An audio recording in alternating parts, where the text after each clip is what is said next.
Hi guys, this is Jonathan Lambert with Maths and Stats, and in this video, another video in our series of videos dealing with discrete frequency distributions, we're going to concentrate on how to calculate the mean of a discrete frequency distribution.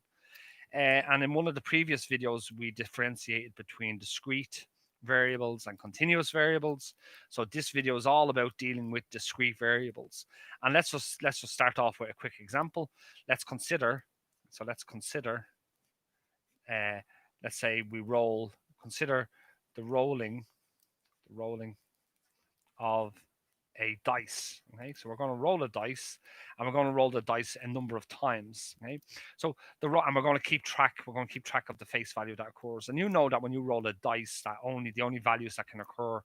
So let's say the possible outcomes, the outcomes when you roll a dice are the numbers 1, 2, 3, 4, 5, and 6.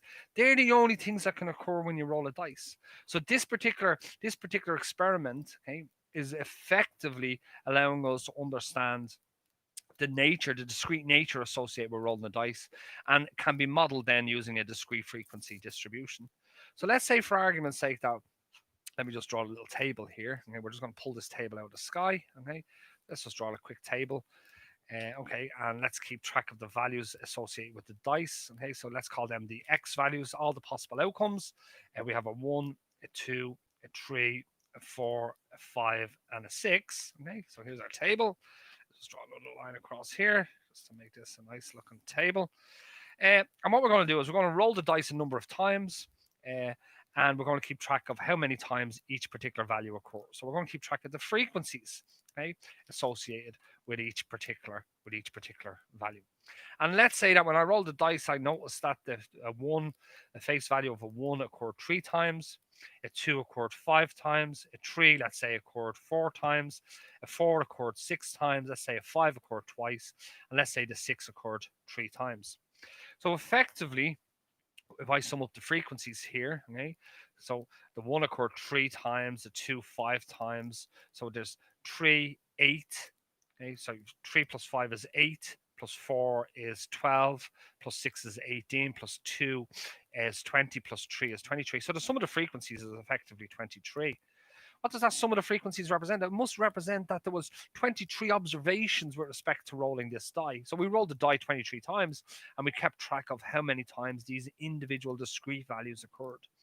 So this particular table here now is what's known as a discrete frequency distribution.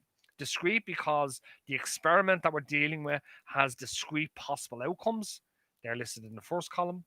And frequency because we kept track of the frequencies, how many times them discrete values occurred when we did the experiment. Okay? And what we'd like to do in this particular case is we'd like to calculate the mean, the average value that occurred when we did the experiment.